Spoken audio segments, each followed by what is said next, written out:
అందరికీ నమస్తే. నా పేరు గంగుల మధు యాదవ్, భారత యాదవ సంక్షేమ సంఘం రాష్ట్ర అధ్యక్షుడు, అదేవిధంగా యాదవ రాజ్యాధికార పార్టీ అధ్యక్షులుగా ఉన్నాను.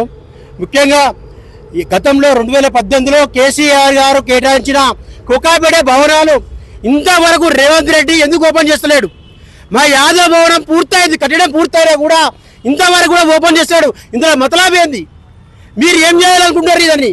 అదేవిధంగా కుర్మ భవన్ ఓపెన్ చేస్తారు, మీరు నారాయణ కాలేజీ వాడికి లీజుకిస్తా అంటారు. అంటే ఈ రాజకీయ నాయకులు కుట్రలు చేస్తున్నారని అడుగుతున్నా నేను. ముఖ్యంగా చెప్తున్నా, రేవంత్ రెడ్డి మీకు ఎట్లా భవనాలు కట్టడం చాలా కాదు, కనీసం కట్టిన భవనాలు ఓపెన్ చేయడానికి ఏమవుతుందని అడుగుతున్నా నేను. ఈరోజు పేదల ఇల్లు హైదరాబాద్తో గురగొడుతున్నావు.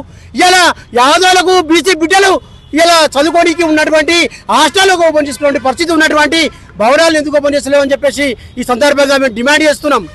అదేవిధంగా ఇలా తలసాని శ్రీనివాస్ యాదవ్ గారు కానీ, అదేవిధంగా నవీన్ యాదవ్ గారు కానీ, అదేవిధంగా వీళ్ళ ఐలయ్య కుమార్ గారు కానీ వీళ్ళు ఎవరు ప్రశ్నిస్తలేరు.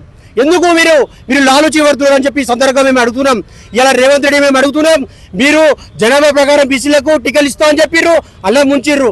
ఇలా మాకు గొల్ల కుర్మలకు 100 రోజులలో జీవాలు వస్తా, గొర్రెలు వస్తా, కేసీఆర్ కంటే బెటర్గా నేను నగదు బదిలీ చేస్తామని చెప్పిర్రు, అలా ముంచిర్రు. మీకు ఏది చేత అయితే లేదు, కట్టిన దాన్ని మీకు ఓపెన్ చేయడానికి చేత అయితే లేదు.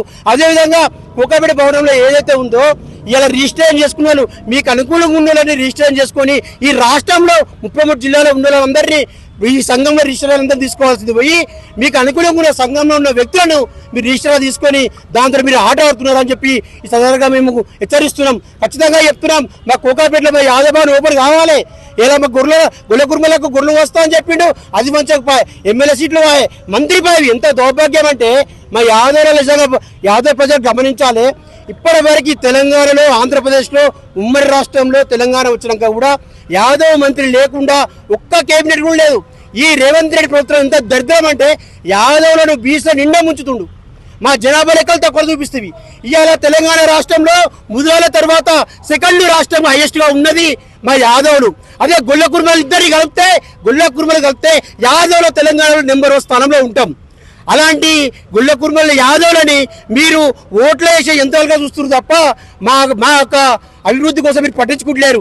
ఖచ్చితంగా చెప్తున్నాం, ఇప్పటికైనా కోకాపేట ఏర్పాటు చేయండి, ఓపెన్ చేయండి. కట్టిందని ఓపెన్ జరిగి మీకు ఏమి నొప్పి అని అడుగుతున్నా. ఖచ్చితంగా ఓపెన్ చేసి మీరు మా విద్యార్థులకు ఉపయోగపడంగా చూడాలని చెప్పేసి ఈ సందర్భంగా భారత యాదవ సంక్షేమ సంఘం తరఫున డిమాండ్ చేస్తున్నాం. అదేవిధంగా ఖచ్చితంగా బీసీ కులాల భవనాలు కూడా అన్ని ఓపెన్ చేయాలని చెప్పి మేము డిమాండ్ చేస్తున్నాం. Thank you.